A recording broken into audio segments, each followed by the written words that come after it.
The Lamar CISD Board of Trustees meeting will begin in about 5 minutes.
The Board of Trustees of the Lamar Consolidated Independent School District is called to order at 6:30 p.m. This is a regular monthly board meeting being held on February 18th, 2025. We have a quorum with 6 members present. Trustee Ubanak is absent. Please join me for a moment of silence to observe as you feel appropriate.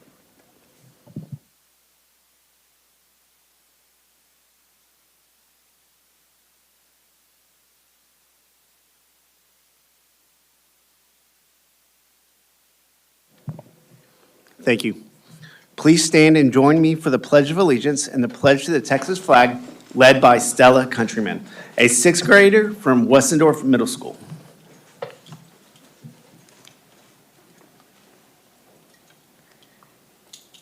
I pledge allegiance to the flag of the United States of America and to the republic for which it stands, one nation, under God, indivisible, with liberty and justice for all. Honor the Texas flag.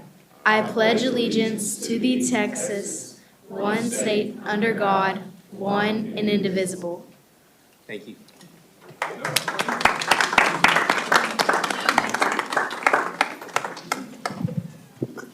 We will now have recognitions and awards. Dr. Nevins. Yes, sir, Mr. President. Ms. Cole-Hamilton is coming to the microphone. Good evening, Board President, trustees, Dr. Nivens, and the Lamar CISD community, and those who have joined us in person and virtually. As you know, we kicked off the winter break with a state championship win for a group of talented student athletes from Randall High School. And after January's winter weather forced a postponement of our recognition schedule, we're happy tonight to have members of the Randall Lions football team here with us. Also this evening, we're going to be celebrating one of the dedicated members of our LEAF Board of Directors and presenting our school board with a well-deserved prize courtesy of the HEB Excellence in Education Awards. So first, in the vast state of Texas, more than 1,200 high school football teams began each season with dreams of perfection and a state championship title. But after district play, only 192 teams are district champions, and less than half of that are still undefeated. The path to greatness is never easy, but Randall High School, however, stood out as a team that not only met the challenge, but exceeded expectations. As the season progressed, Randall became a force to be reckoned with, particularly known for their formidable defense. No team had scored more than 21 points against them leading up to the state game. Their offense was powerful, and they could score quickly and often. Most of the games were over by halftime. The team dominated with an impressive 13 all-district defensive players, 5 all-district special teams players, and 13 all-district offensive players being recognized for their outstanding performances. Individually, the Lions earned multiple accolades, including District MVP Layden Callis, Defensive MVP Chase Sims, Defensive Newcomer Carrie Spires, and Coach of the Year Brian Randall. These honors reflect the depth of talent and dedication that fueled their success throughout the season. Their journey culminated in an unforgettable showdown in the UIL 5A D2 Football State Championship, where they faced the South Oak Cliff Bears, a team with a rich history and favorite to win for the title for the third consecutive year. Yet under the leadership of Coach Brian Randall, our Lions entered the game with a belief that they respected everyone but feared no one. From the opening kickoff, Sincere Timpson's electrifying 82-yard return set the tone for what would be a thrilling battle. Nevertheless, the Lions secured the hard-fought victory with a final score of 38-35, earning the state title and cementing their place in Lamar CISD history.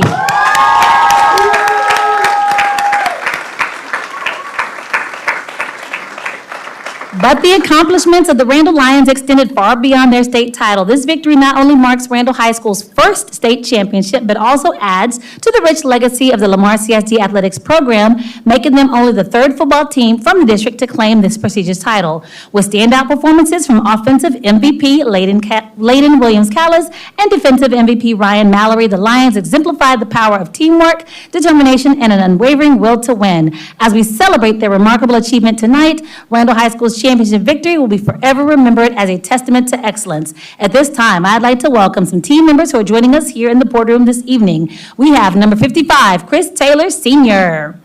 Number 3, Sherrod Rivas. Number 4, Keelan Sweeney. Number 10, Eric Strickland. Number 11, Ryan Mallory, State Defensive MVP. Number 18, Mason Mixon. Number 75, Bryce Huzzle. Number 88, Christian Muginya, All-State kicker.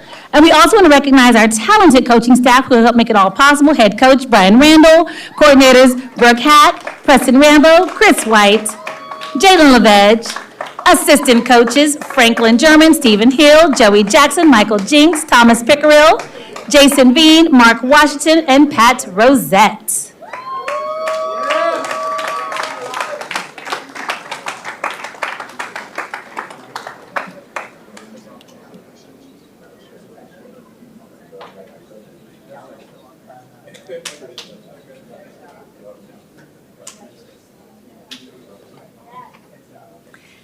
As is customary, members of our state winning football team will now present UIL state medals to each member of the Board of Trustees.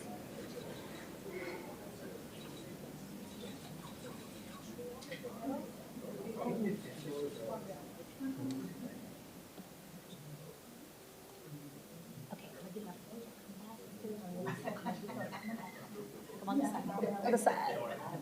The board. Yep. Coach, can we maybe 2 levels? Can we have some boys down lower and some boys stand up? There we go. Yeah, they're not middle? Yes, middle first.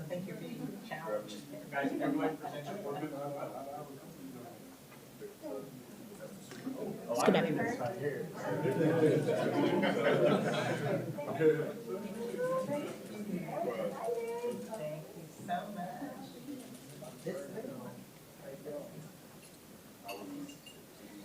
Can we get you to anchor this side of the Thank you. All right, you got it, Tola?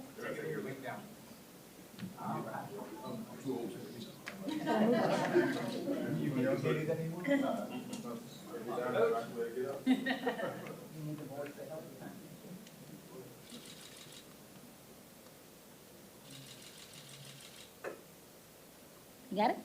All right, thank you so much.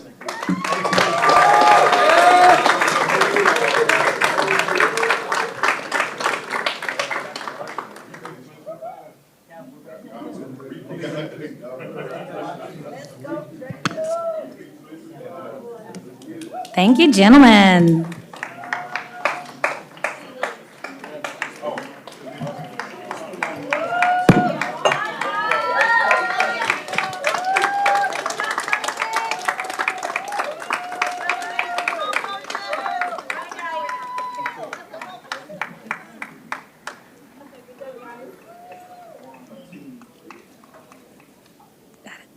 In addition, this evening we are honoring one of the dedicated LEAF board members, Marcia Holmes. Come on down.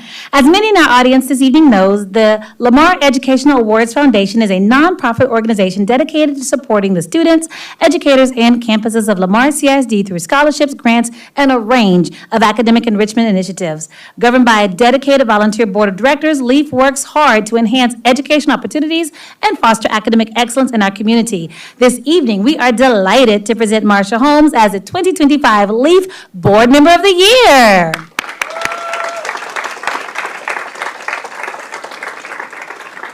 Marcia has provided exceptional service as a treasurer for the LEAF Foundation. Her financial expertise, unwavering dedication, and behind-the-scenes commitment have been instrumental in the foundation's continued success. Whether she's tracking cake bids at Surf's Up or providing insightful financial reviews at board meetings, Marcia's contributions are indispensable. As treasurer, she has skillfully managed the foundation's finances, ensuring both transparency and stability. Thank you so much. Congratulations, Marcia.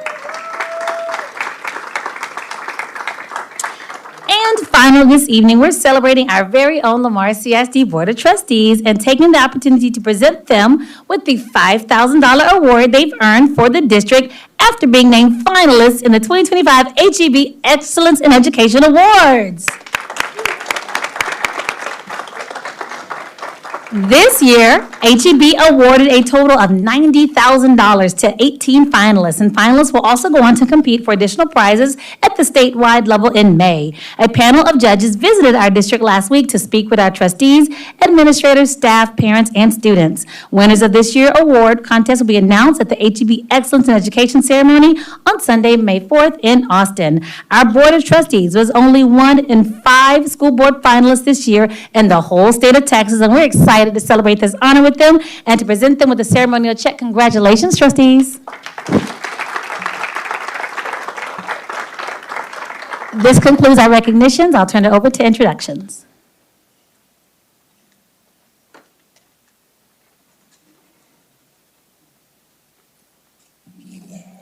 Good evening, Dr. Nivens, Board of Trustees.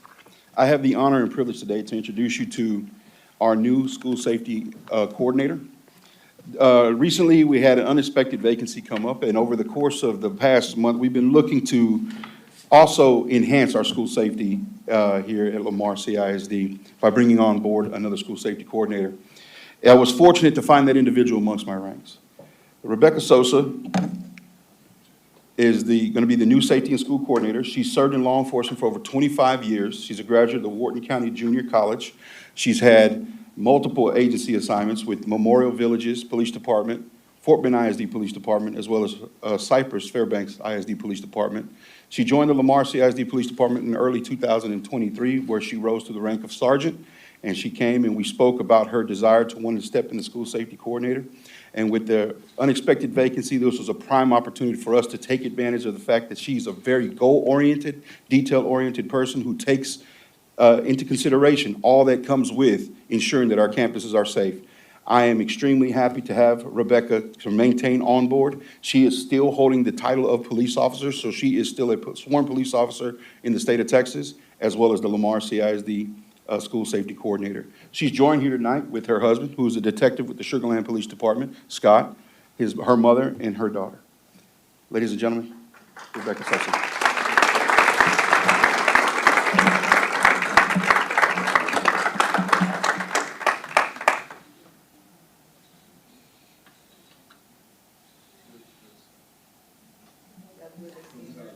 Scott, raise your hand.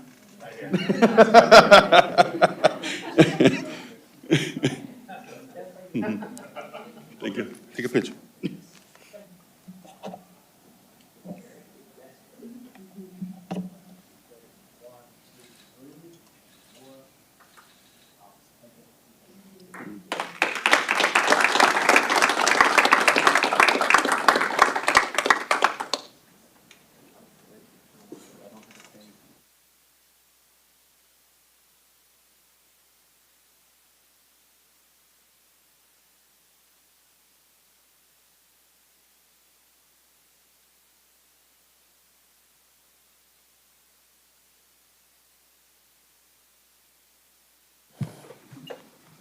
All right, board members, we will now have board member reports. Trustees, please keep your comments to 1 to 2 minutes.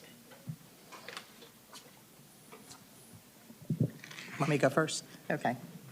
I just have a couple of shout outs. At the end of last month, I was contacted by George Junior High. The principal, Mr. Crawley, asked if I would come and speak and be part of their National Junior Honor Society. They had not been able to have it for about the last 3 years, and so they started it up again. There were 20 eighth graders that got to pledge and get their pins, and they were so proud, and so were the parents. And they hope to do another ceremony in the spring and bring in some seventh graders. So I was very happy to be part of that ceremony. And then a few days later, never disappoints at Foster High School. Their performing and visual arts did Anything Goes, and it was wonderful. I questioned if any of those kids knew those songs because I was singing along. If anyone knows that musical, it's my generation, not theirs. But they were fabulous, and they had such a good time. It was a huge cast. So congratulations to Kinder Willoughby and all the people that put in the work to make that performance a success. So those are my two shout-outs. I would like to give a shout out to the staff of Williams Elementary for having the school looking really nice when I attended the recent 40th anniversary of the school and the campus. And the staff is led by Principal Lacey Croson. So it wasn't just her, but she led it, and they had the school looking really great for a 40th celebration. The other thing that I want to mention is that our own Greg Buchanan last night handled himself very well and very professionally at Adolphus Elementary, where we had a town hall to discuss the reason why there's been a delay with the school that was supposed to be built at BeachNet and Peak Road. And so there's reasons for that that are not necessarily Lamar CISDs, and he handled that very well. So congratulations to you. John Maxwell was also part of that, and Kevin McKeever was part of that, so they did a good job. And I believe it's going to be, if anybody's interested in that, we are going to talk about it a little bit tonight, but they are repeating that presentation at McNeil Elementary this coming Thursday night at 5:30, I believe.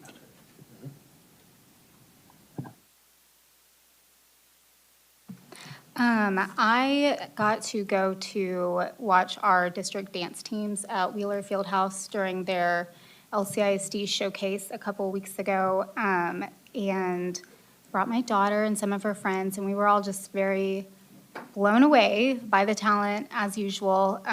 So I just want to commend those girls for all their hard work and their passion and their energy, and the coaches and everyone who supports the dance program. And then this past weekend, I know the Randall Royals went to nationals and they won, and they were just amazing. So another example of Randall just excelling and being awesome. So congrats to the Randall Royals.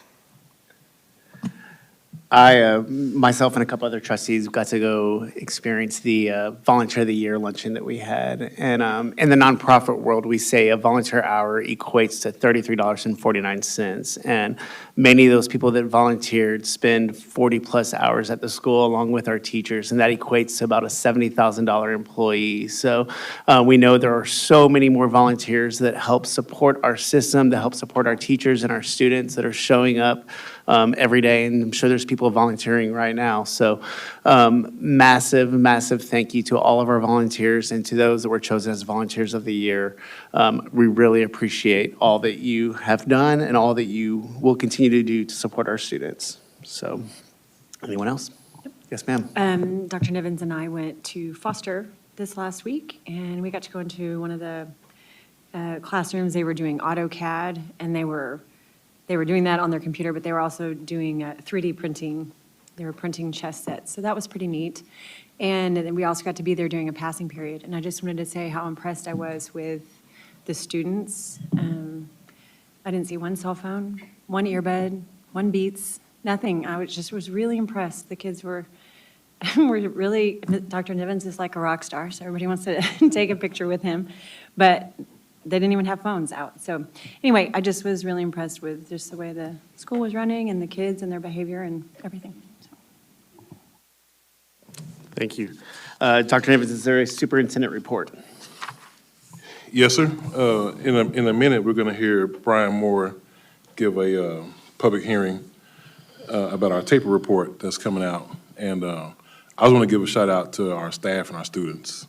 When you see that data, you'll see that we continue to be leading the pack. We continue to be the top in the state and the region, leading the state and the region. And I mean, words can't express, unless you've been in the classroom and you've been that teacher where you just have to be on your feet all day and you can't get to the restroom when you want to, and it's a whole lot of stuff going on. I mean, you really don't understand what our teachers do and what they go through. And then to be an exceptional school system and an elite school system, especially in 2025, just shows a testament to our instructional staff and our bus drivers and our child nutrition workers. And, I told the team last week or a couple weeks ago, every success we have is because of them. And so you should find yourself in every success. And we talk about, the Randall football winning state championship. Well, they couldn't do that if purchasing didn't get their uniforms in time, or if construction, if our bond office didn't get the building built in time. I mean, there are ways you can find yourself in all of our successes. And so I want to continue to implore our staff to do that. But I just want to send a shout out to the staff because, man, they're working hard. They're working hard. So when you have a chance, just say thank you to them. But we'll see that data here in a second. And there are some things we could definitely improve on. But I'm very proud of the direction that we're going as a school system, and I'm very proud of our staff. Trustees, do we have any board committee reports? None. Ms. Johnson, are there any public comments?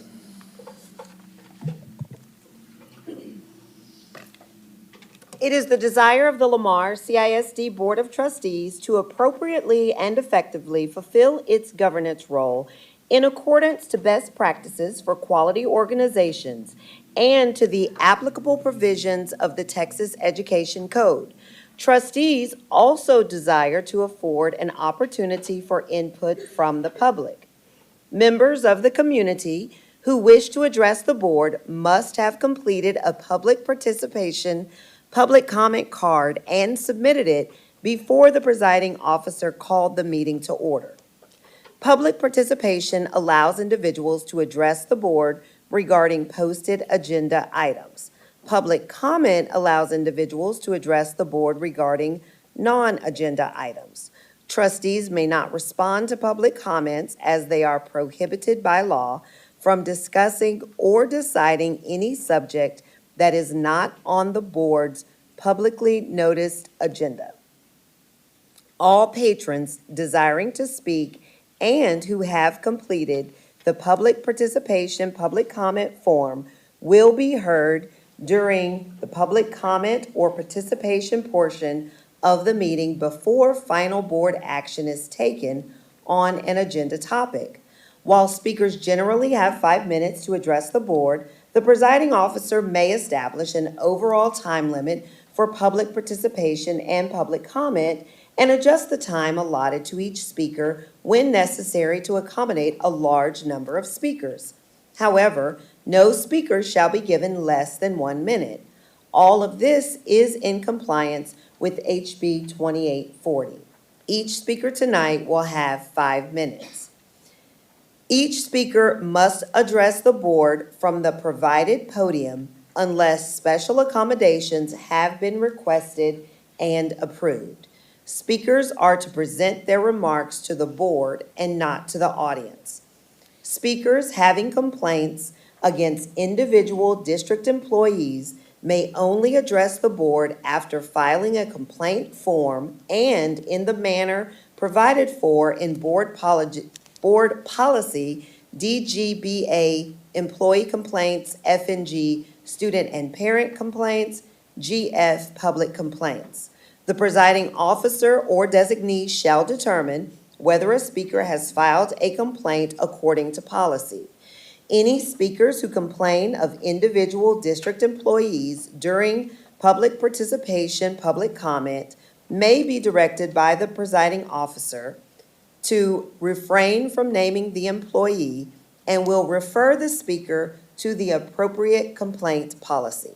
School board meetings are meetings held in public but are not public meetings. While the board values hearing from members of the public, trustees will not answer questions or respond to comments from patrons. Speakers will not engage in dialogue with the trustees. Please state your name when you come forward. Our first speaker is Deborah Blankenship.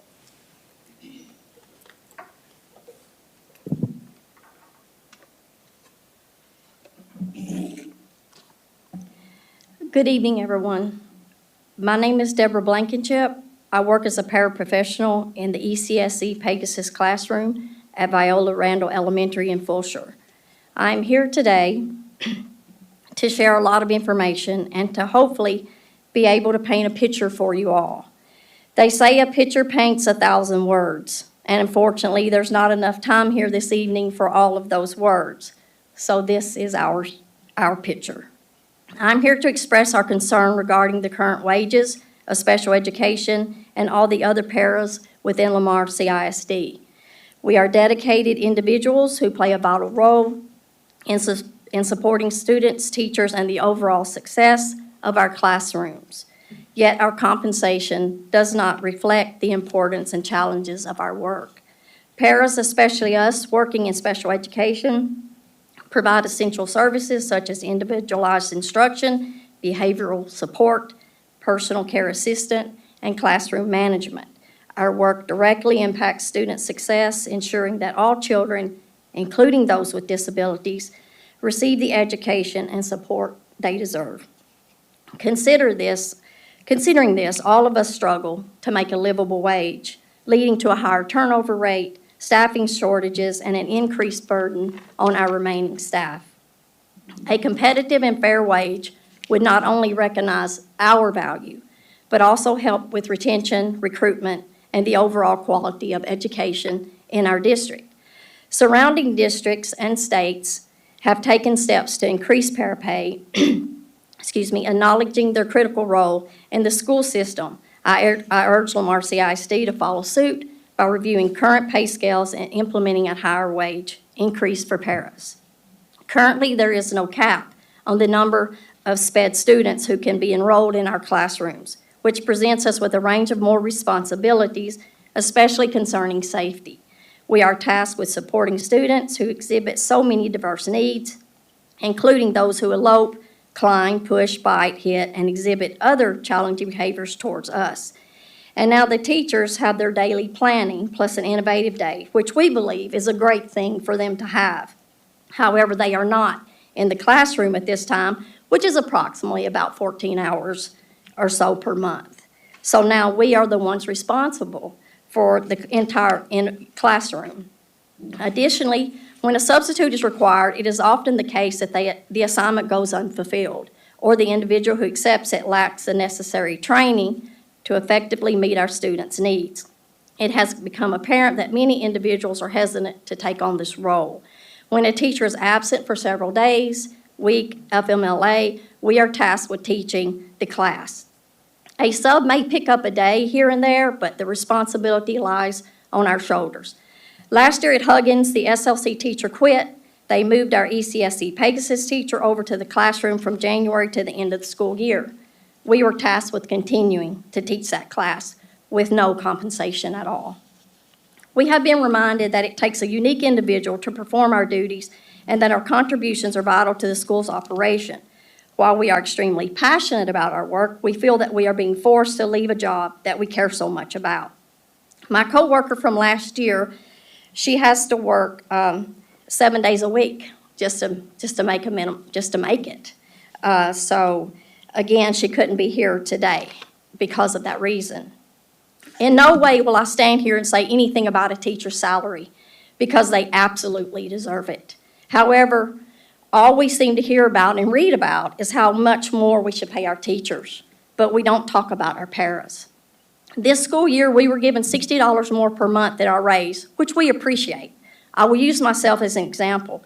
I bring home $1,860 per month.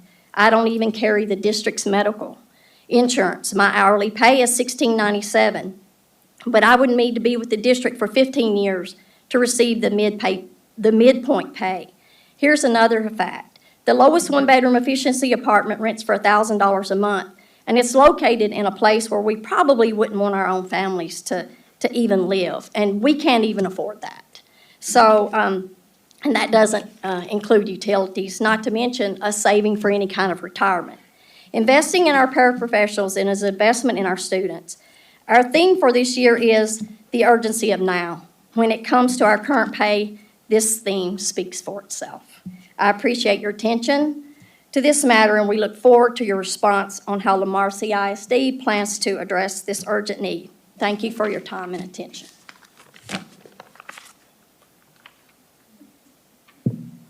Our next speaker is Derek Stinson.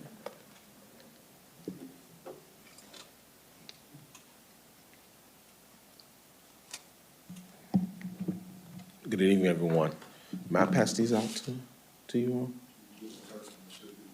Yes, sir.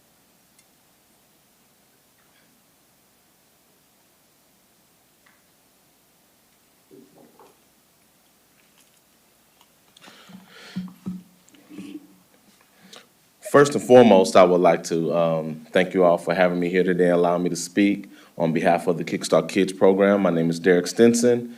I serve as the liaison between the school districts and the nonprofit organization Kickstart Kids. I've seen you all before. I've been here this year a couple of times, and what a breath of fresh air to work with you all.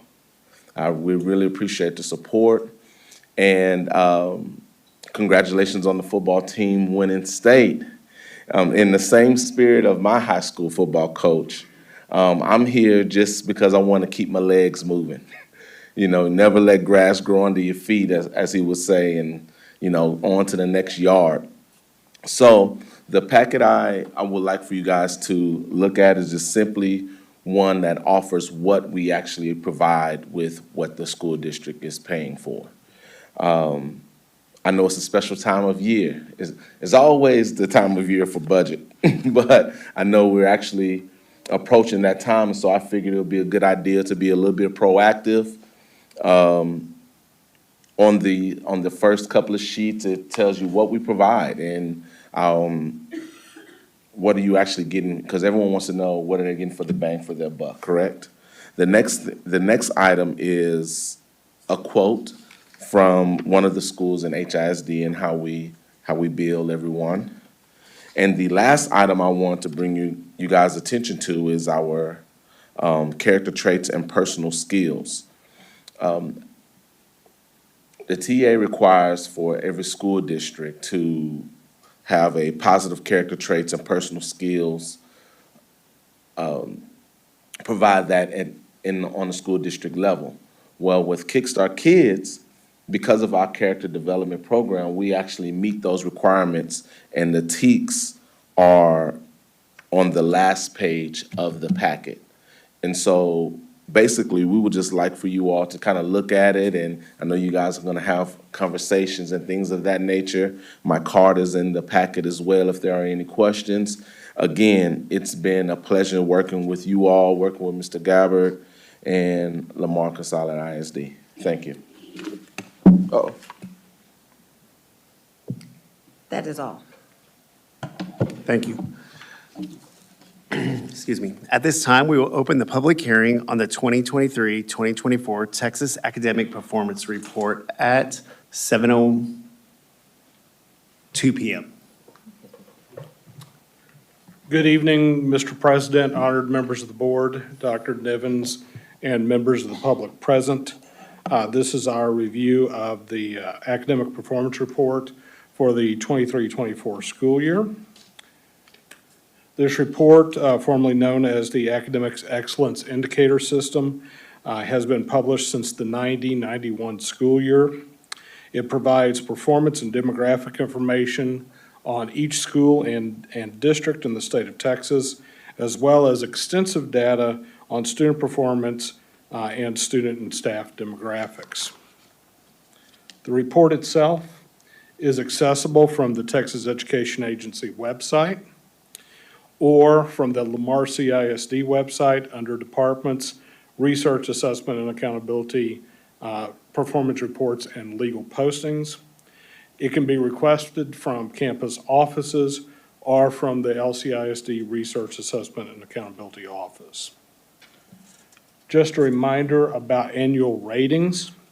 Ratings for both the 22-23 and 23-24 school years have not been released by the Texas Education Agency due to judicial action brought by retroactive increases in college, career, and military readiness performance targets.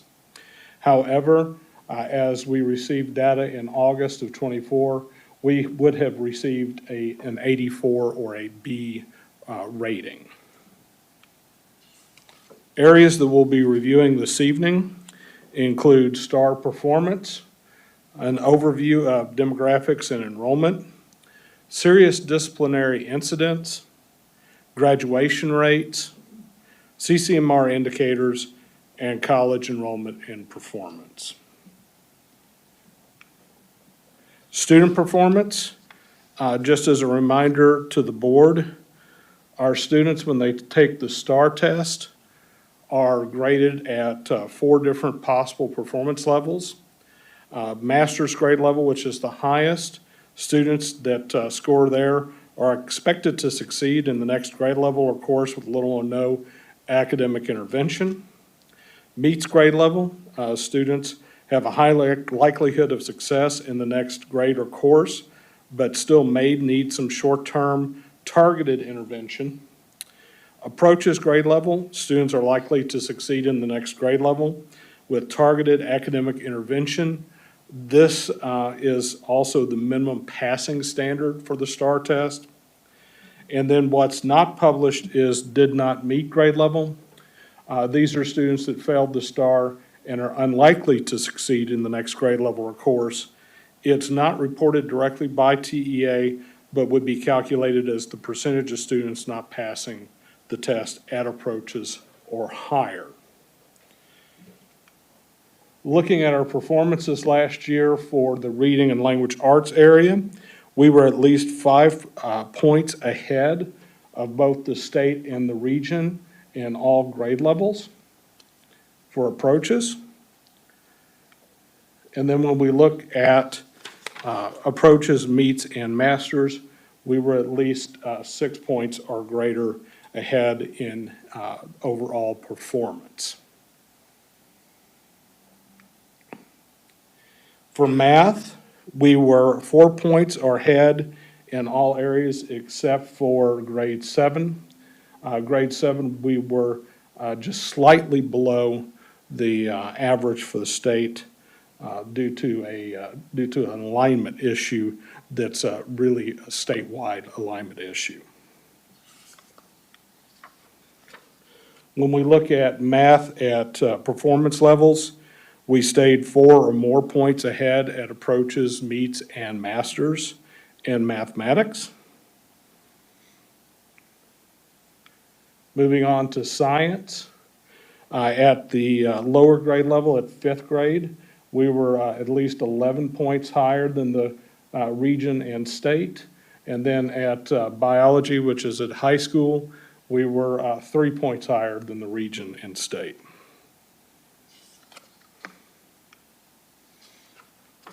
When we look at science in all performance levels, at approaches, meets, and masters, we were at least 5 points higher in overall performance than the region and state. Finally, social studies. At grade 8, we were 10 points higher than the region and state, and we were at 2 points higher in U.S. history, which is 11th grade, than the region and state. Pretty much as high as we can perform in that U.S. history end of course test.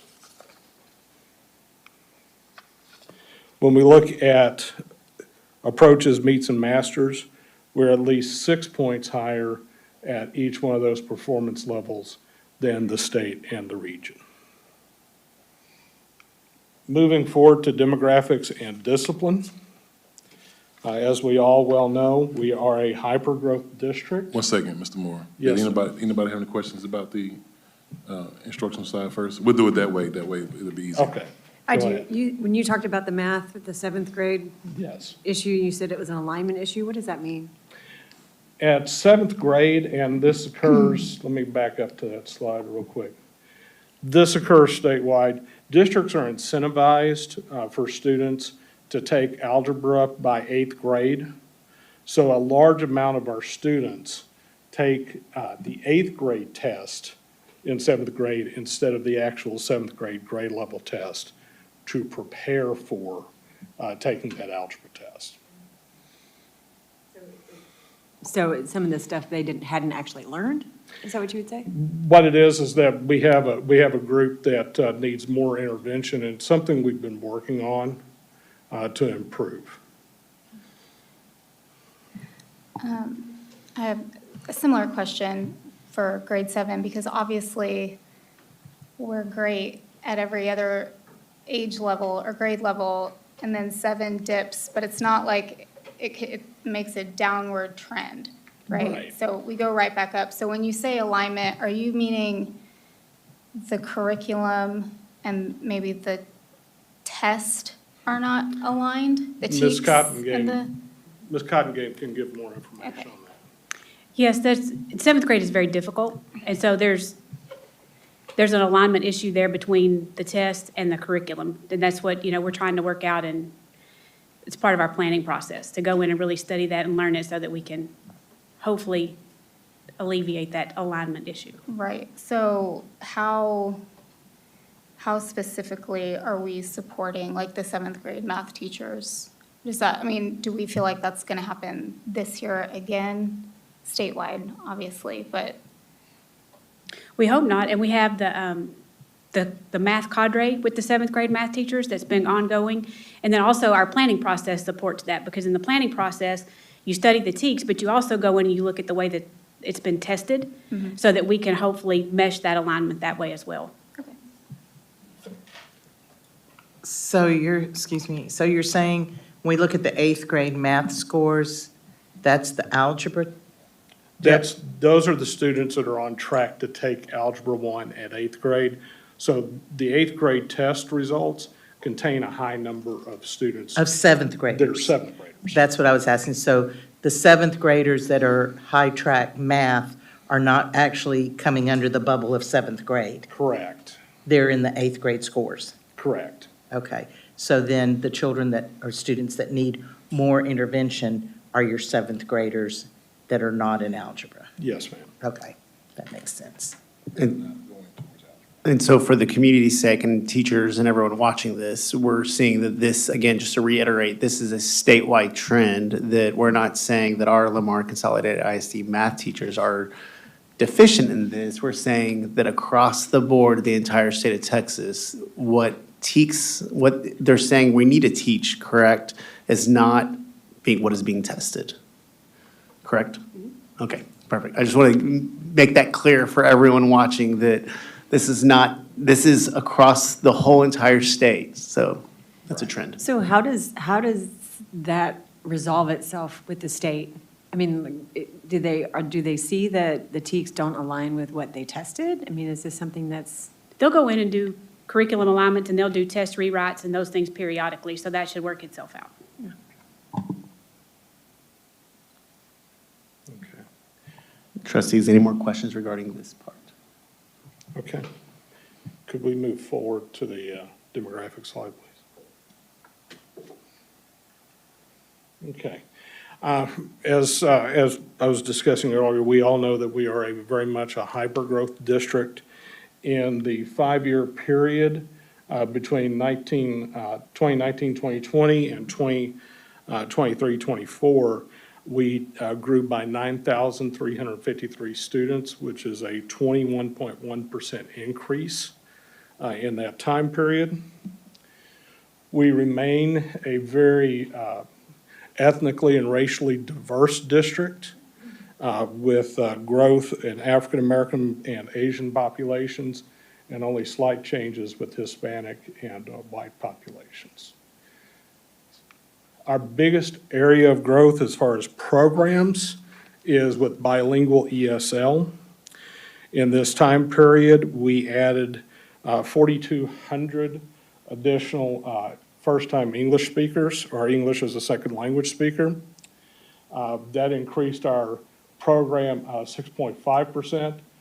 Numerically, we also had increases with career and technology and special education. However, the growth in special education was not as significant as we had seen in about the 3 or 4 or 5 years prior to that, as special ed services expanded in the state of Texas. Our attendance rates before the pandemic were comparable to the state and region. As we exited the pandemic, we stayed ahead of the state and the region by a few tenths of a point. Starting this last year, we've actually seen pretty significant growth in attendance rates. We moved up 1 percentage point. We don't have state and regional attendance rates yet, but we're also seeing that same trend where our attendance rate this year is looking better than it was even last year. Looking at the number of graduates, we had a slight downward float in the 4-year graduation rate by about 0.3 of a point. But in that same time period, we added 583 more graduates, which is an increase matching our population enrollment increase of 21%. Looking at discipline, Texas Education Code 39.053 requires that all districts publish a separate annual report on violent and criminal incidents at campuses in the district. Included are incidents that require placement in disciplinary alternative education and juvenile justice alternative education per Chapter 37 of the Education Code, including starting the last 2 years. That includes, and it includes coding for, starting this last year, vapes and vaping materials. A copy of the report will be posted on our legal postings page. Looking at our disciplinary incidents, We did see a slight increase in the number of incidents per 1,000 students, moving up from 17 to right under 21. But what we also saw same time was, even though the number of vape-related incidents increased, those incidents as a percentage of the total actually decreased. So we're hopefully seeing a plateau in the impact that the vaping materials has on our discipline rates. Moving forward to college and career readiness.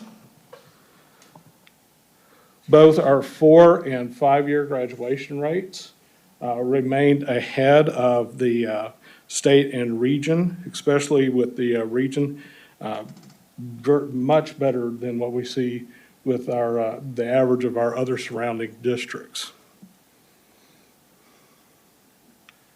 Looking at our CCMR indicator for the classes of 2020, 2021, and 2022, we were behind the state and the region, or just comparable with the state and the region.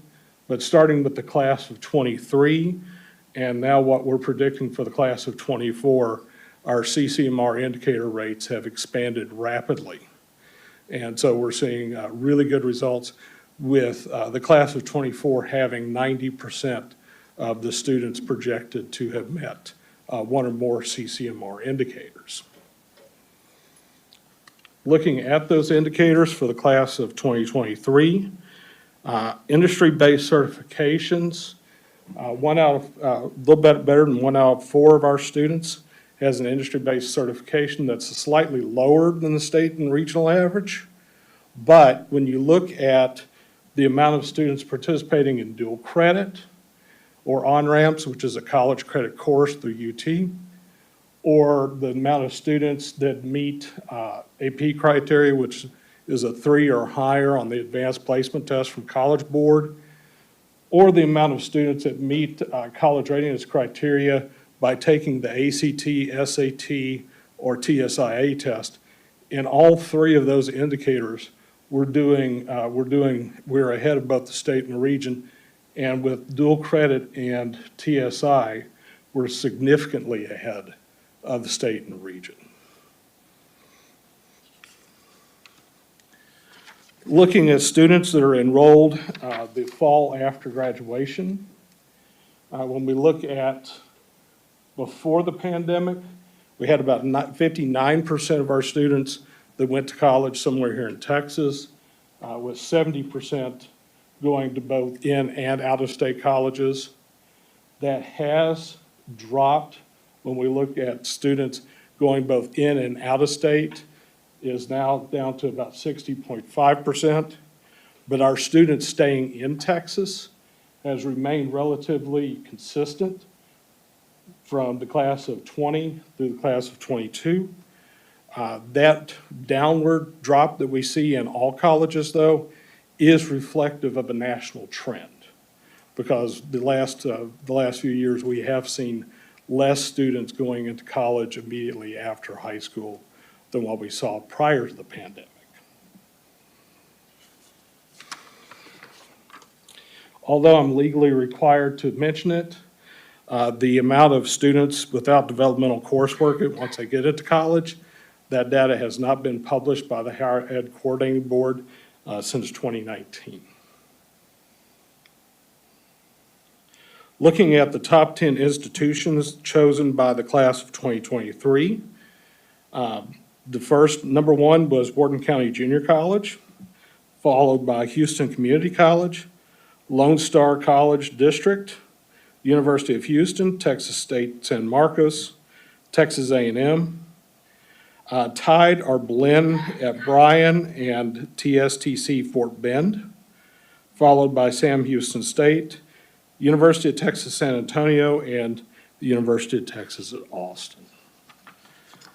Any questions or discussion?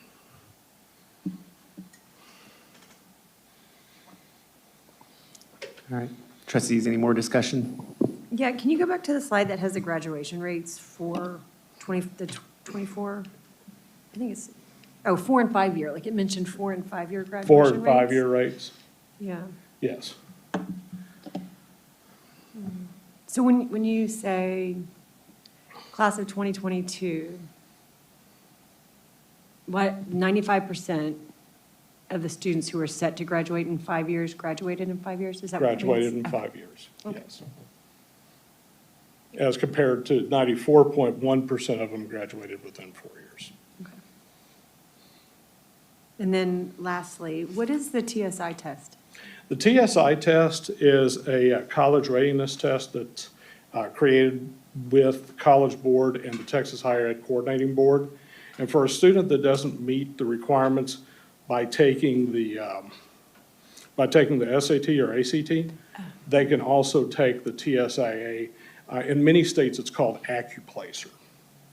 And it's actually a derivative of the AccuPlacer test. So they can take that in place and they don't have to take developmental coursework once they get into college. Okay. Can we go back to the CCMR graph? And just that giant jump, what specifically do you think we've been doing to jump up to 90 from? We've had a greater increase in not only academic rigor to help kids pass or get the college readiness standards on the SAT, which we give each spring. We've also had a lot of investment in industry-based certifications from our CTE department, and a lot of students that participate in a program called College Bridge, for which they receive credit, and it's a college prep class that's built by a consortium of several different Texas universities and colleges.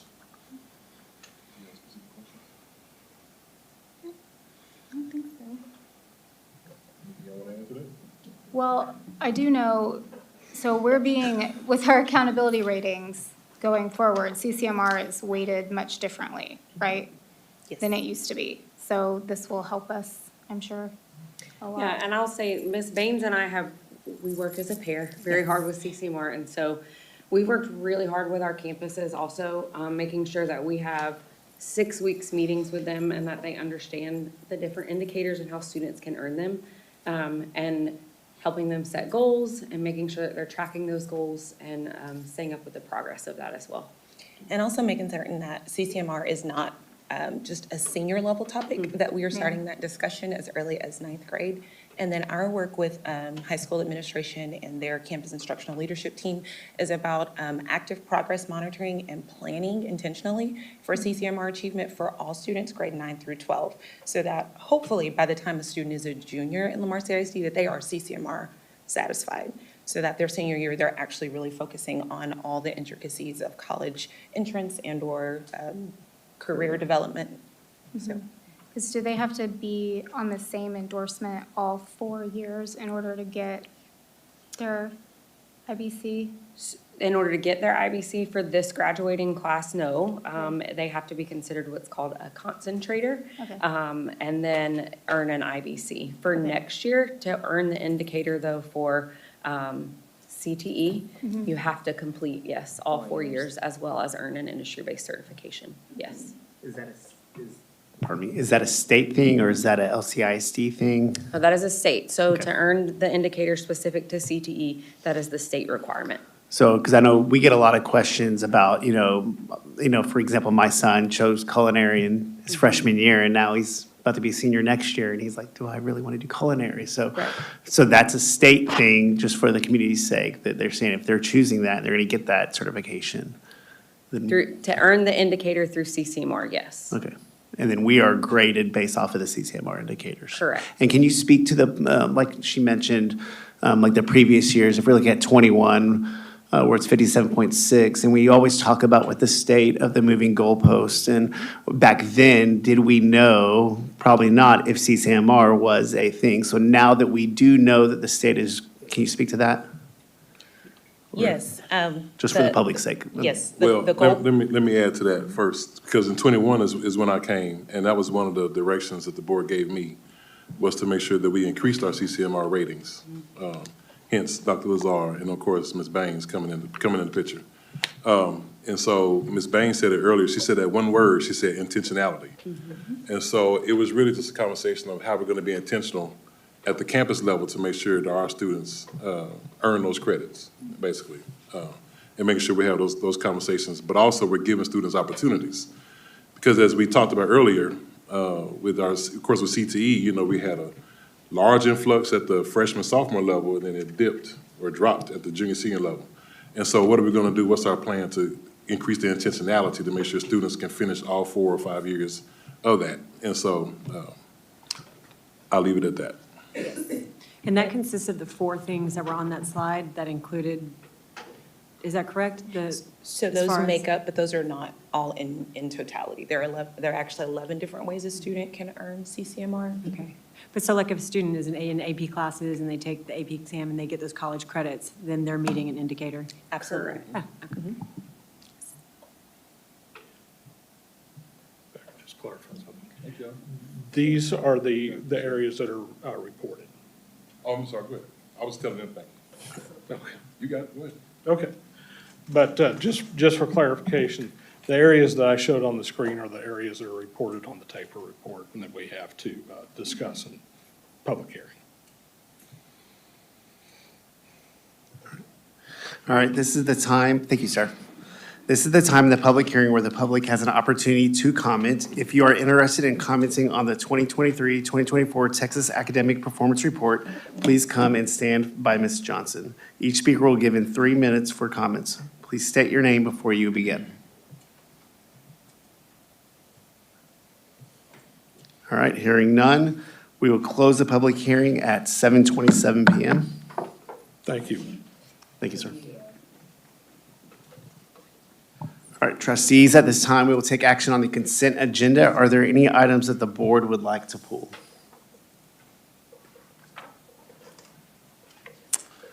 All right, hearing none, may I have a motion to approve the current consent agenda?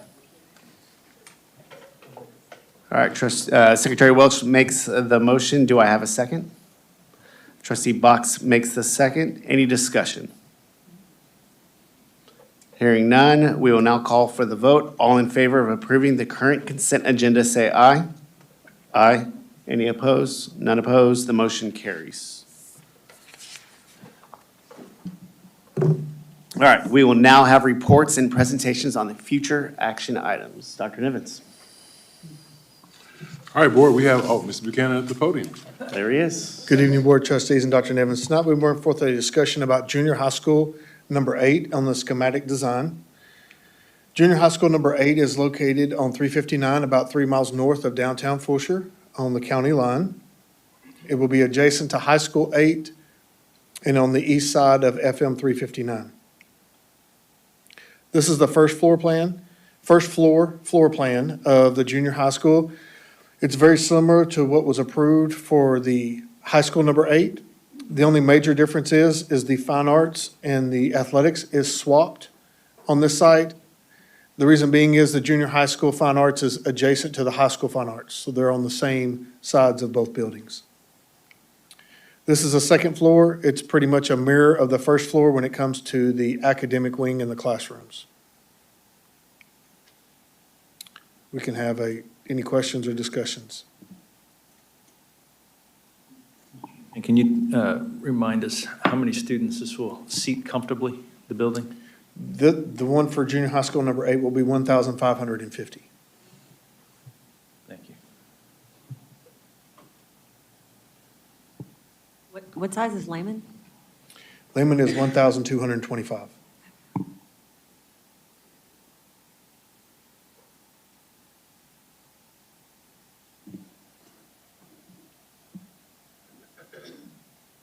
Good evening, Board of Trustees and Dr. Nevins. Tonight, we'll bring forth a discussion for middle school number 8, and this is the conceptual design.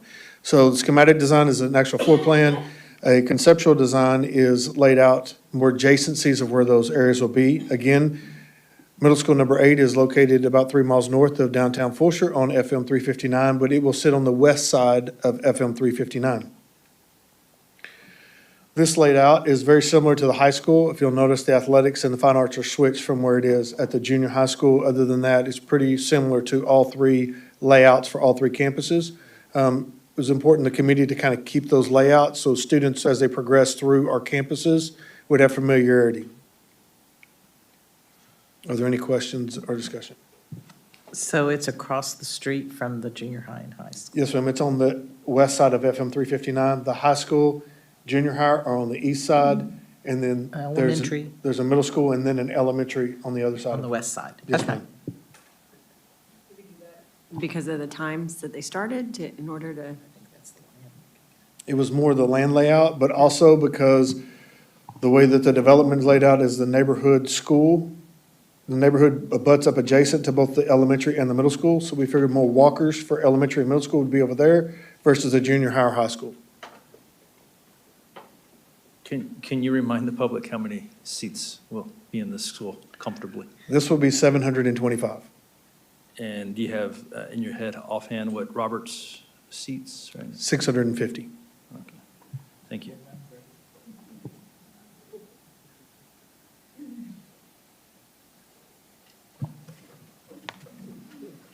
Thank you, sir.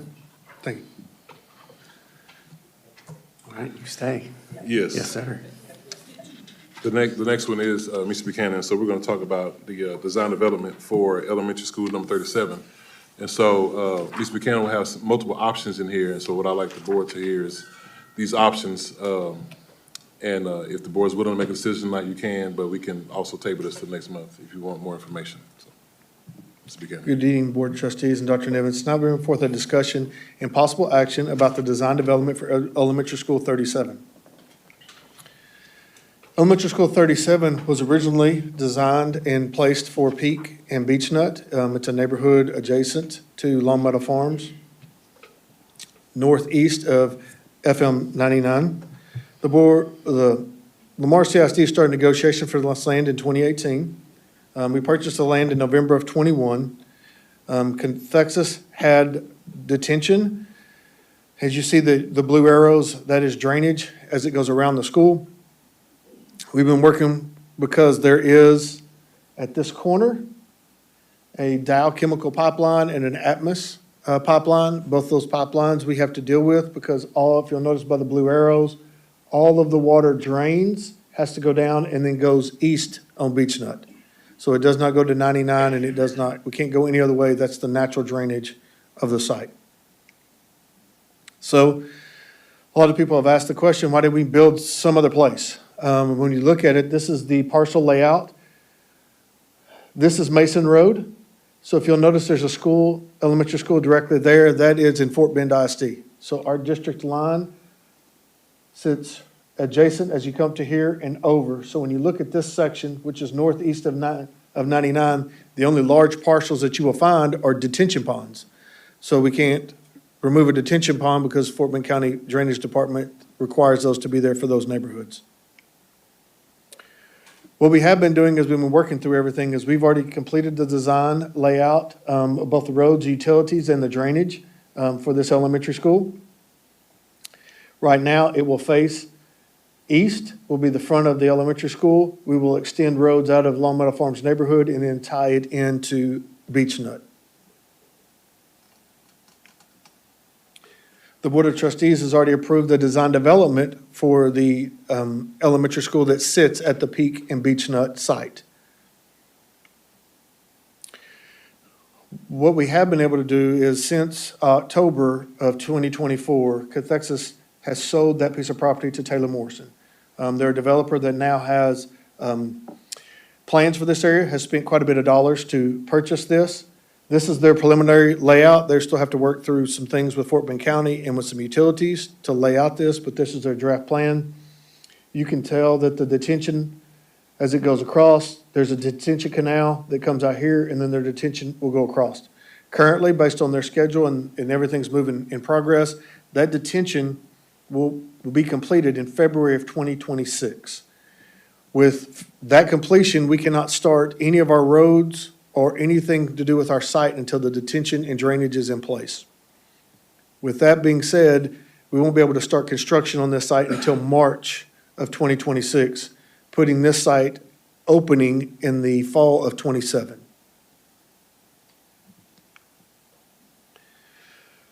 So looking at the Peak and Beech Nut delay, if that site does not open, this is the current demographer's data along this line here. These are all the elementary schools that basically are in that geographical area. I'll remind the Board of Trustees, if it is white, it means all the students can house within the building itself. If it is orange, it can be housed between the building and the portables. And if it's red, then the decision and action has to be made looking at that site. So if you look at McNeil and Adolphus, McNeil's attendance rate or projected enrollment is slowly declining. Adolphus has a very minor decline, and then it comes right back up, basically holding steady around 1,030 students. So one of the options is we have one parcel of land that's located in the Tamaron West neighborhood, which is on the north side of the district. That site is ready to be, currently start construction this March to be able to open in the fall of 2026. When you look at again, the demography report, it does have Haygood, which will open next school year. It's under construction, so it will open in the fall of '25. But if you'll notice in the fall of '27, '28, a decision has to be made about Haygood, Melton, and possibly Randall Elementary School. So with that, we have really three options before us. The first one is if we keep the elementary school 37 at the Peak and Beech Nut site, we could add portable buildings to Melton Elementary, Haygood Elementary, and Randall Elementary School to address the capacity needs. The cost for that would be, for those portable moves, we'd be moving them basically from Hubenack, and because Faggart is opening, and then Foster High School, because Tomas is opening. Move those portables to those three elementary schools at a cost roughly of $4.5 million. We currently have 2020 bond available savings to address that. One other option is to keep elementary school 37 at the Peak and Beech Nut site as well, and manage the Melton, Haygood, and Randall Elementary School enrollment with a cap and overflow process. Again, pending if a bond passes, that campus would open and be able to relieve that. The other third option is to relocate elementary school 37 to the Tamaron West community. One thing that was in the 22 bond was be able to do the road infrastructure utilities and build the campus. Because that is located within a developed neighborhood, we don't have to develop roads, utilities, or drainage along with it. We would leave those road utilities and drainage at the Peak and Beech Nut to continue to develop that site to get it ready for another elementary school. Pending any additional funding for that elementary school would have to incorporate it in the next bond election that we have. That was going to be my question, because we now have, what, 50 million here for elementary school 37? Yes, ma'am, approximately that, yes, ma'am. Is that going to be enough if we move it to Tamaron West to build it now? Because if we wait till 26, 27, that would need more money for BeachNet, no matter what, correct?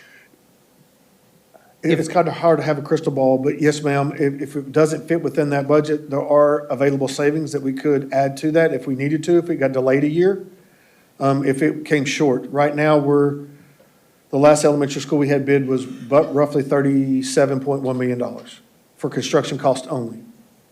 They didn't include roads, utilities, and other things. So basically, we have the money and everything ready to go if we wanted to move 37 and wait and make Peak and BeachNet 39, and you could get started on it and then have the next bond, have the money, and you'll know exactly how much you need, correct? Yes, ma'am. But if not, then we hold that money for that school and possibly need more money to finish it, and then we still have the issues with the overcrowding at the other schools. Okay, so. What if it doesn't pass? What if the bond doesn't pass? Mr. Buchanan, one question that came up last night, and this was the subject of the town hall I went to last night. Ms. Danziger was there as well at Adolphus. One of the questions that came from the crowd there was, if you could go back to the other side of 99, the question that the public has is, why aren't we finding property on the other side of 99? And you addressed that last night, and I hope you could speak to that again today. So if you'll notice, the Faggot attendance zone directly, almost directly, sits right here, is the Tomas, Banks, Bilstein, and Faggot complex. Currently, we've been working with the developer to get the land through the eminent domain process. Currently, there are no plats whatsoever for this side of that development, nor when we look at the directly west of 99, that is owned by a individual who was a descendant of the original 300. That is also their family's original homestead. So we don't see that developing anytime soon. The other thing is when you look on the west side of 99, there are no muds, there is no detention, there is no water, there is no sewer, there's no anything. So at that point in time, the cost of infrastructure, anything west of 99 would cost a significant amount for us to be able to bring those utilities to that area. Okay, so one of the things you were saying last night is that we would build at Peak and Beach Nut, we would build the underground infrastructure that's necessary for the school. How much of that roughly is that, of that 50 million would that be? Roughly 10. That's our budget to complete the roads, utilities, and infrastructure. One thing that I mentioned is Taylor Morrison is now the developer, so we won't be paying for all of it. We will be prorating a lot of that with them. So we will only be paying for the portion of the detention and the drainage that we need for our campus. The rest of that will be paid for by the developer.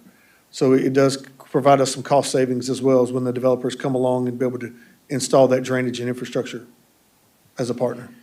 So for the sake of clarity, if we move this school to the other location, if you could show that again, the other part. If we move it there, if we keep the 10 million over there at Beach Nut Peak for the underground, how are we going to do the underground here?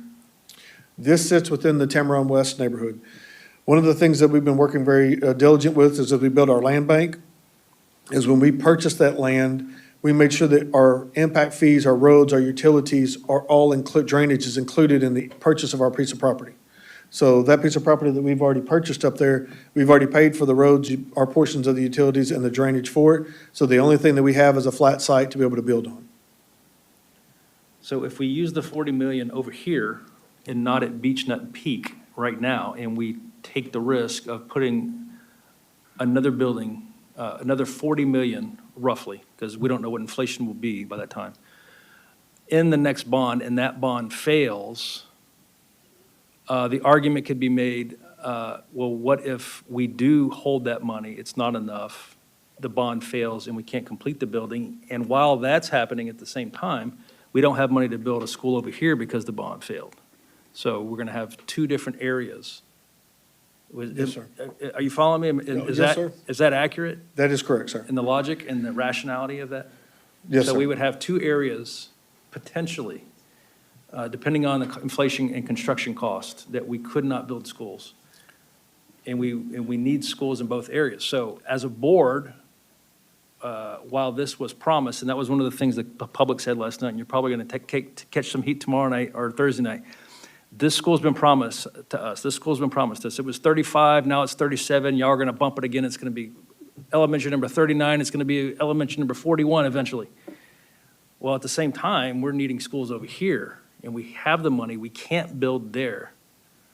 So I'm wondering how prudent it is to hold on to that money, to possibly not being able to build unless another bond passes.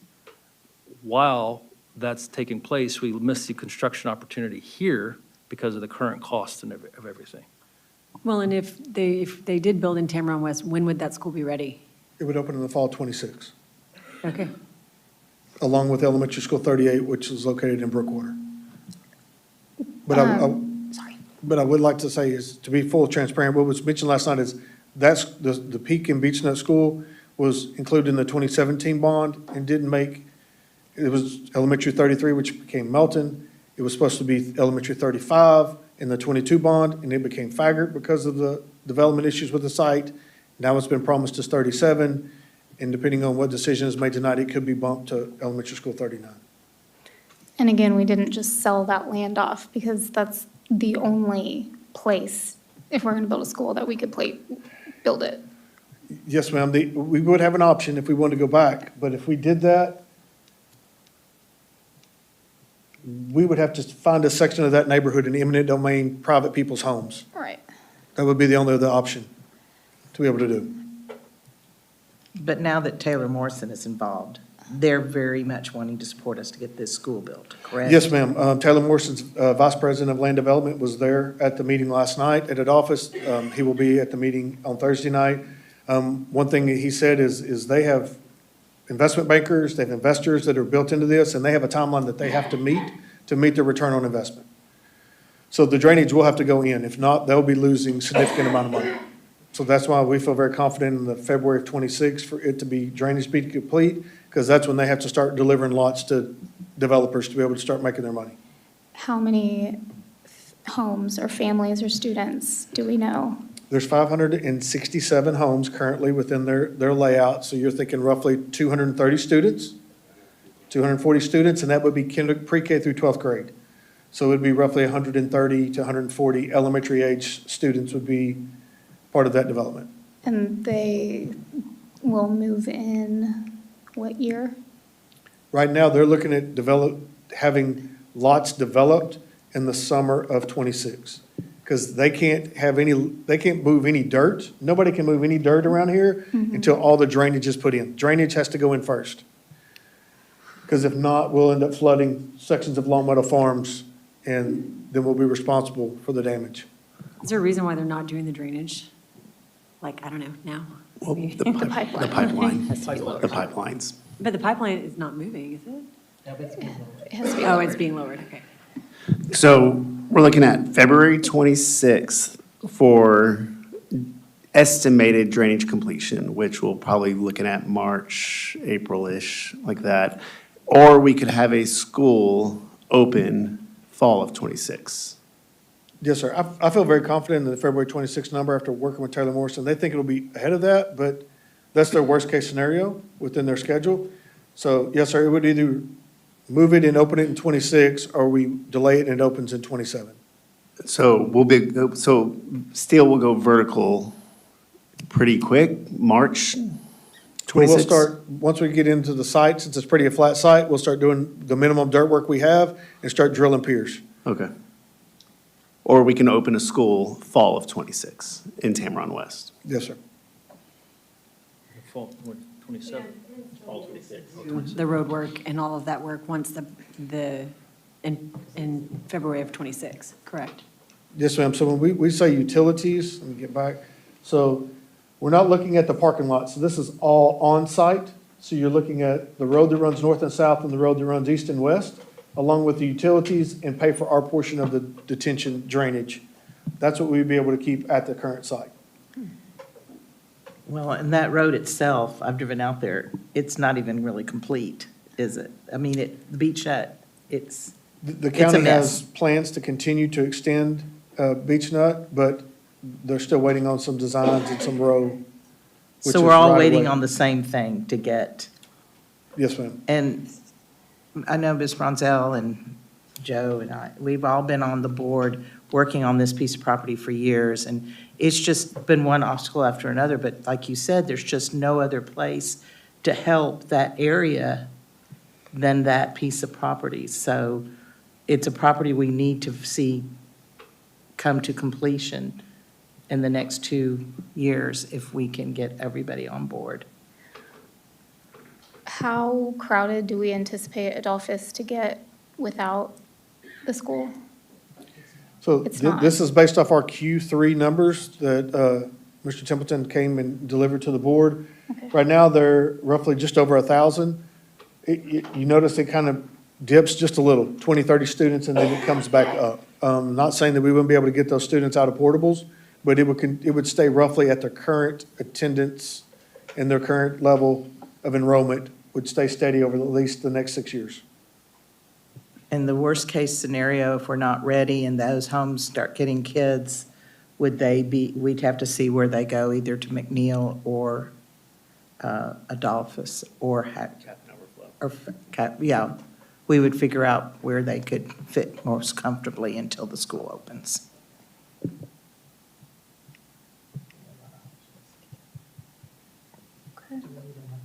All right. Well, Well, no, I just want to make sure the board knows that you don't have to make a decision tonight.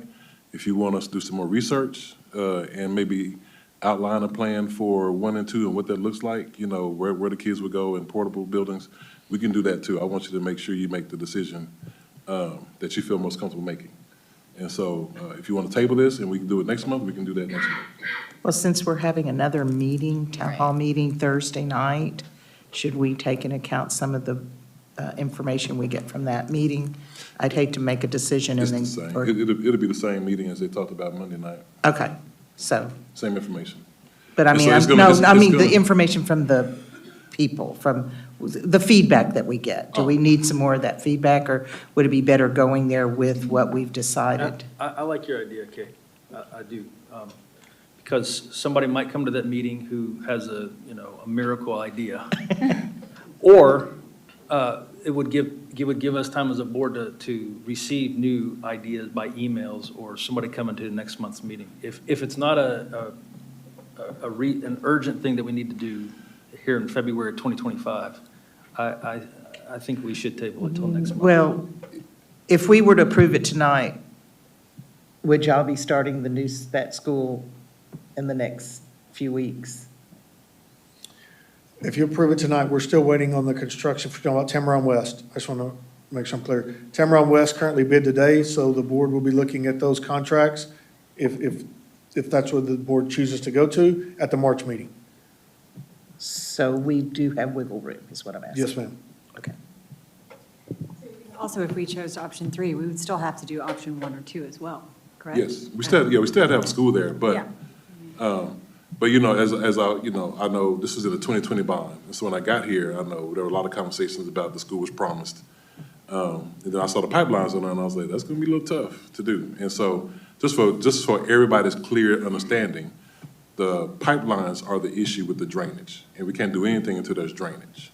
And so the pipelines need to be lowered before we can do anything. And so I've worked with pipeline companies and I've built schools over pipelines, and it's not fun.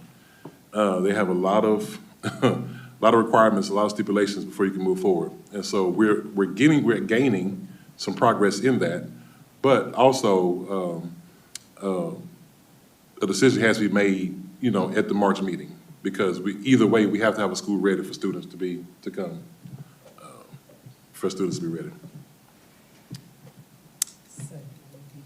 So we will need a motion, whether it's to do this, one of these three, or a motion to table it. So trustees, do we have a motion? I'll make a motion to table it till next month, to March 2025. All right, Secretary Welch makes a motion to table it till March 2025. Do we have a second? I'll second. Trustee Danziger seconds. Any discussion? No discussion. We now call for the vote on the motion to table 37 till March 2025. All in favor say aye. Aye. None opposed. The motion carries. So we will table this till next month. All right, next trustees, we'll have Ms. Cole Hamilton to talk about our calendar options.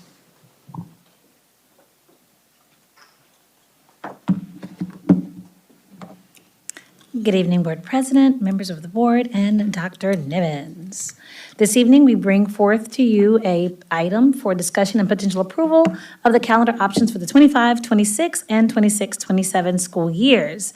Trustees, as we shared before, the developmental process for our school calendars goes through a system in which our Department of Learning first drafts some potential options that align with their instructional goals, priorities, and needs. We ensure that all calendar options are compliant with any state requirements, and they collaborate with HR, athletics, fine arts, operations, student services, area soups, are all a part of the review of the developmental process.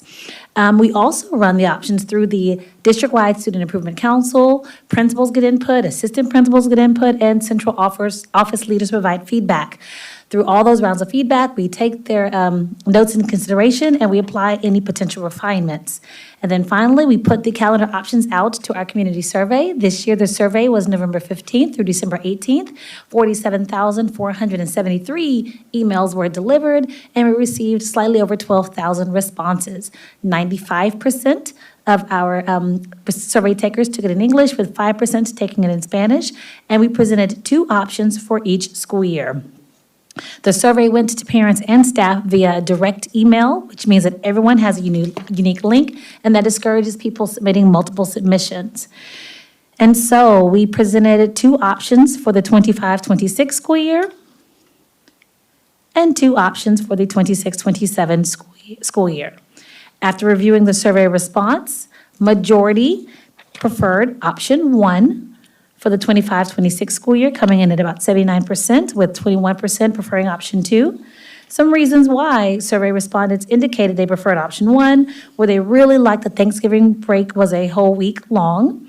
They liked the fact that kids started school earlier in option 1. They noted the extended fall break was also a notable attraction for selecting option 1. Some specific comments were that the schedule benefited both staff and students, less random days off, more clustered days together, and the breaks make it easier to give students a time out. When we presented the calendar options for the 26-27 school year, the responses mirrored much like we have for the 25-26 school year, with 80% preferring option 1, 20% preferring option 2. Trustees, this is an action item this evening for your discussion and potential approval.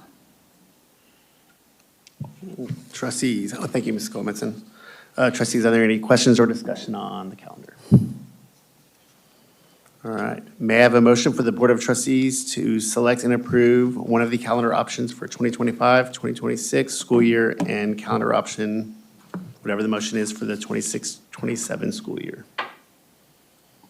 Make a motion to approve option 1 for both school years. We did at the same time. Yes. All right, Trustee Box makes a motion to approve calendar option 1 for both the 2025, 2026, and the 2026 and the 2027 school year. Do we have a second? All right, Trustee Bronzell makes a second. Any discussion? All right, we'll now call for the vote. All in favor say aye. Aye. None opposed. The motion carries. All right, Dr. Nivens, we'll have information presentations on the information items. Yes, so trustees, you remember last month, Ms. Ludwig gave us a short presentation of our financial report, our annual comprehensive financial report, because whether we had to change the meeting. But tonight, we're going to have Whitley Penn here to give us a full report on that. Ready? Jill? Good evening, Board of Trustees and Dr. Nivens. As he said, we will be reviewing the official results of the 23-24 fiscal year audit. Whitley Penn did do a thorough audit of our controls, books, records, and they also have assisted us in many ways to implement some new proactive measures to help us on our first accountability rating in the future. So with that, we have our lead auditor, Selena Ceres, with us, and she will present all of the official results. Thank you, Ms. Ludwig, President Lambert, Dr. Nevins, and members of the board. As Ms. Ludwig indicated, I'm here to present the results of the fiscal year 2024 results. And of course, the purpose of the audit is to issue an opinion on the financial statements as well as on your major federal programs. And so you're eligible to receive one of these 3 opinions, but every entity wants to earn an unmodified or clean opinion. In order to receive that clean opinion, it takes quite a bit, and we start the process in the summer timeframe, and we begin our planning sessions, testing internal controls, identifying those key controls, and then determining the nature and extent of our substantive testing, which I'll cover in a few slides. All of that was to issue that opinion that was dated January 23rd, 2025, last month. And of course, your team submitted it to the Texas Education Agency as well as to the Federal Audit Clearinghouse, which was the last step of the process. The internal controls that we focused on, of course, the big 4, payroll, non-payroll, payroll and human resources, procurement, accounts payable, and information technology, focusing on access rights as well as your PEIMS submission. And then in our federal programs, we also have to test federal specific test. And anytime we touch a federal compliance requirement, we do have to assess and test internal controls. And we also look at other revenues. The best example of that is the child nutrition cluster. You do collect cash at the various campuses, so we do have to look at controls in those various areas. As far as our substantive procedures, these occur after the district closes its books, and so we performed these tests in the November 2024 timeframe. And as you move from left to right, we began to, excuse me, sorry, my alarm. We began to gain more audit evidence as we moved forward. Analytical procedures are fine, but they're not sufficient in an audit. And we had to vouch certain transactions, looking at bank statements, looking at invoices, et cetera, and then confirming with third parties, such as your investments, cash, your long-term debt. And we also have access to third-party reports such as the Texas Education Payment Report, the Comptroller's Payment Ledger, to substantiate your state aid payments, federal grants passed through the Texas Education Agency, as well as other state grants that flow through the state of Texas. In addition to the generally accepted auditing standards, or GAS, we also have to perform our audit in accordance with generally accepted government auditing standards, or what we like to refer to as the Yellow Book. And that's because you spend more than $750,000 in federal awards. This year, as we'll see in the next slide, you spent $46.5 million. You have earned an unmodified opinion over the financial statements with no significant deficiencies or material weaknesses, over internal controls for financial reporting, and no findings related to compliance. And that's tough to do. Like I said, we started the process in the summer months, so kudos to your management team. And I thank them for their patience, not just with the finance team, but all areas in the district, because we do visit with other folks throughout the organization. As I alluded to earlier, your federal awards totaled $46.5 million, and we have to perform audit procedures in accordance with the Office of Management and Budget that comes from the executive office, and those regulations are 2 CFR 200. The major federal programs this year that we selected were special education, the special education cluster, and all of the ESSER funds, ESSER 3, T-class, and the homeless portions. The larger programs, I like to call them, the Title I Special Education and Child Nutrition Program, have to be rotated every third year. Those are large programs, and of course, since 2020, we had ESSER in the mix. In fiscal year 2024, ESSER was the first year that it was not considered a higher risk, but we had already began testing, and we also needed coverage. What I mean by that is that because you are a low-risk auditee, we have to test at least 20% of your schedule of expenditures of federal awards. And so with these two programs, we obtained 38% coverage. If you were not a low-risk auditee, we'd have to test at least 40% of your federal programs. Again, testament to your strong internal controls and financial reporting capabilities. You have earned an unmodified opinion over each of these federal programs with no internal control findings related to each of the programs. Any questions before we get into the general fund summary? Okay. You began fiscal year 2024 with $92.5 million.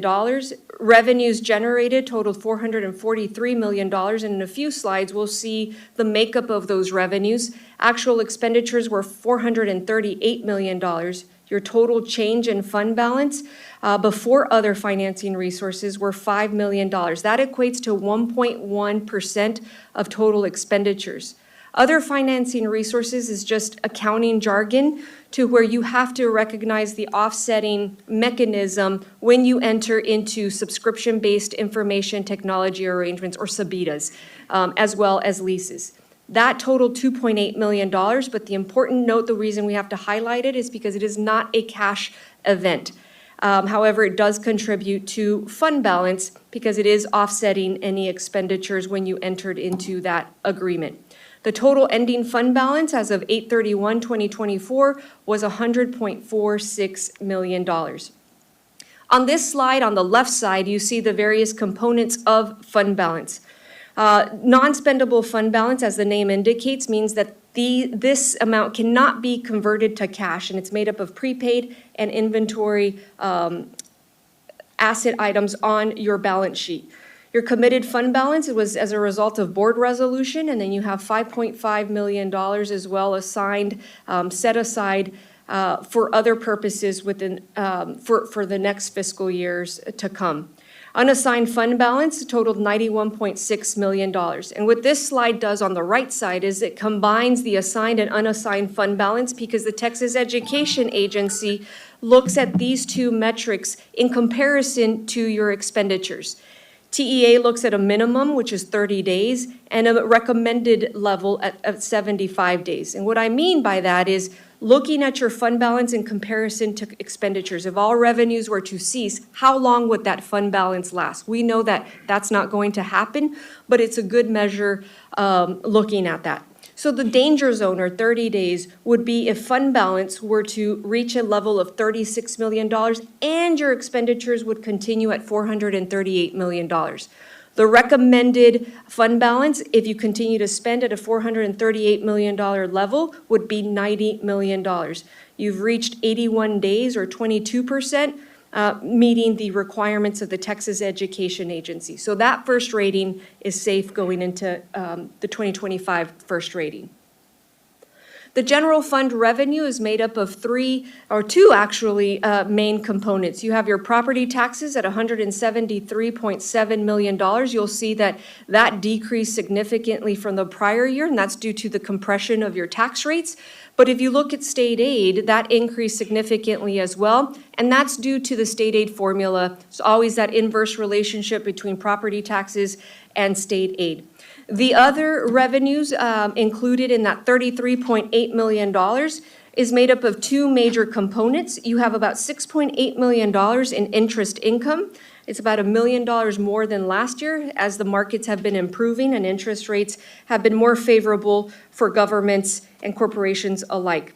In addition, you have $22 million within that $33.8 million of TRS on behalf revenues. That is not cash either, but we have to highlight it, and I want to make that clear, that there's also an offsetting expenditure for the same amount. So it's a wash to your fund balance, but what the state wants is for school districts and charter schools to recognize how much is TRS contributing on behalf of LCISD and all districts and charter schools employees. And that's what that book entry aims to do. The general fund expenditures totaling $438.2 million.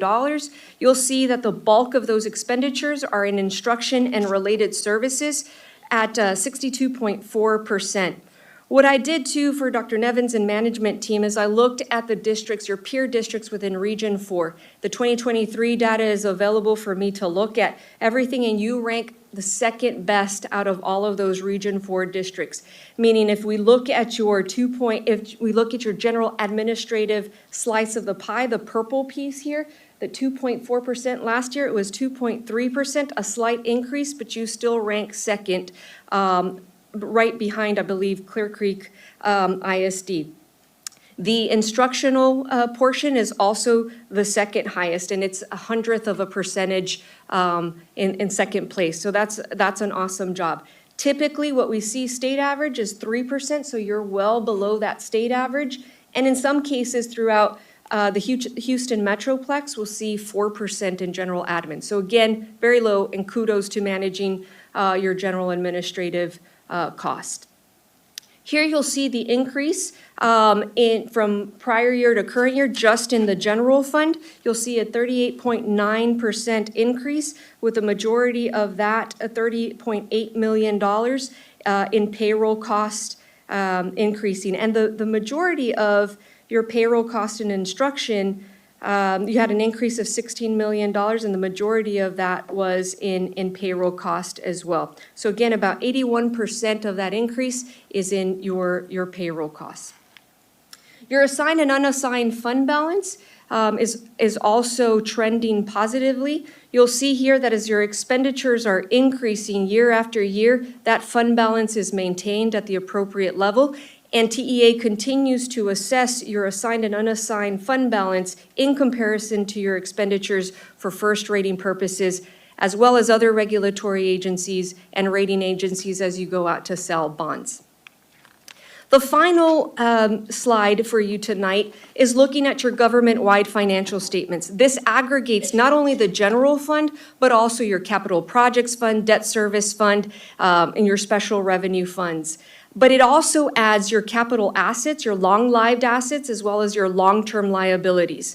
While the governmental funds only captures what's currently due and payable, such as your principal and interest. But here we see a balance sheet or the net worth of a district as if you were a corporation, if we were to compare you to a corporation. And that's a requirement of GASB for districts to do this.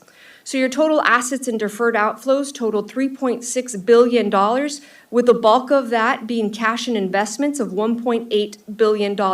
Remember that you issued bonds and you have $1.5 billion in your capital projects fund that makes up that $1.8 billion. And then capital assets is $1.7 billion with construction in progress, as well as your buildings making up the bulk of that.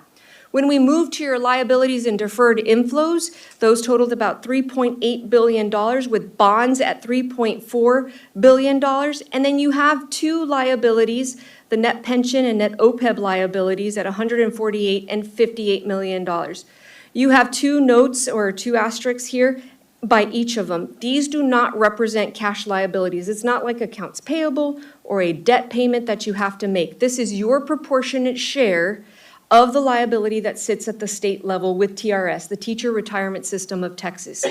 The OPEB is the other post-employment liabilities that's also sitting at TRS. So those are the healthcare benefits provided to retirees. And then, of course, the pension is the pension for those that will be retiring from the TRS system. And so what TEA does for first rating purposes is that they will add the $148 and the $58 million for the 2025 rating. As Ms. Ludwig indicated as well, this, when you add these two, you will have a positive $38 million in your net position when TEA does their calculation. And then we've also went through the exercise. We put it into the financial statements, but again, we thank your management going through the exercise. There was a new GASB standard that allowed you to identify groups of assets that maybe individually did not meet the capital asset threshold, but in the aggregate, it represents a capital asset, and especially when you're using bond funds. So this was critical in helping you, and that was a new standard that was effective in fiscal year 2024. It couldn't have come at a better time. So we worked through that with your management team, and so even without that exercise, you would be okay, but now you have that cushion as you move through the remaining years to come. That's all that I have for you tonight.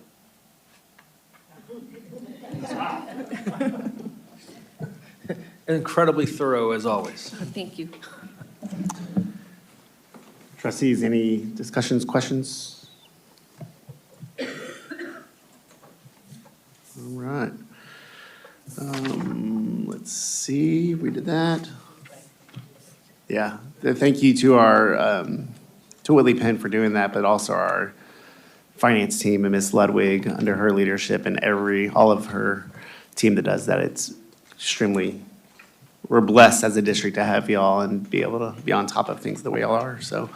All right, trustees, are there any items on the future consent agenda that trustees would like to pull for discussion at the March board meeting?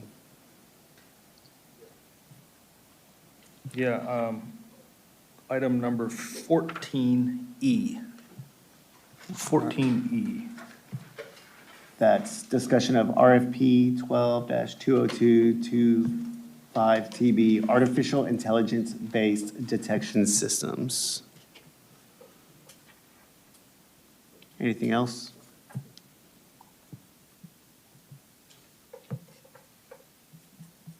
All right. It is 8:14 at night. We are adjourning to closed session pursuant to Texas Government Code Sections 551.071, 551.072, 551.074, and 551.082, the Open Meetings Act, to discuss personnel, land acquisition, or consultation with our attorney.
Board of Trustees are returning from closed session. Board of Trustees are returning from closed session.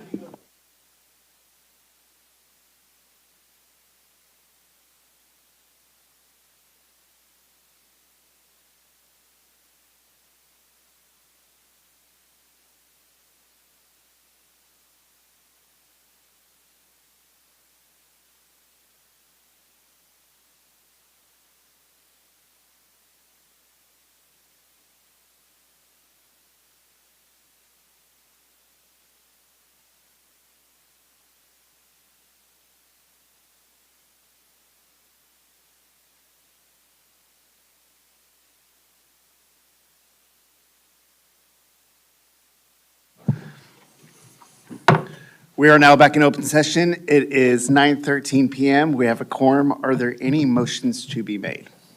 Mr. President, I move that the Board of Trustees withdraw the proposed termination of David Pollard's employment contract as moot, given his resignation of employment. We have a motion. Do we have a second? All right, trustee Box makes a second. Trustee Bronzel made that motion. We'll now take a vote. All in favor say aye. Aye. Motion passes. Are there any more motions? Yes, Mr. President, I move that the Board of Trustees approve the renewal and/or extension of the administrative and/or professional contracts. All right, we have a motion. Do we have a second? Sure. Trustee Box makes a second. We will now call for the vote. All in favor say aye. Aye. Aye. Motion carries. Are there any more motions? Yeah, I move that the Board of Trustees approve the employment of professional personnel as discussed in closed session. Secretary Welch makes the motion. Do we have a second? Trustee Box makes a second. We now call for the vote. All in favor say aye. Aye. Aye. Motion passes. And I move that the board approve the superintendent's 2024-2025 performance evaluation. we have a motion by Vice President Hansel. Do we have a second? Secretary Box makes a second. We'll now call for the vote. All in favor say aye. Aye. Aye. Motion passes. The meeting is adjourned. It is 9:15 PM.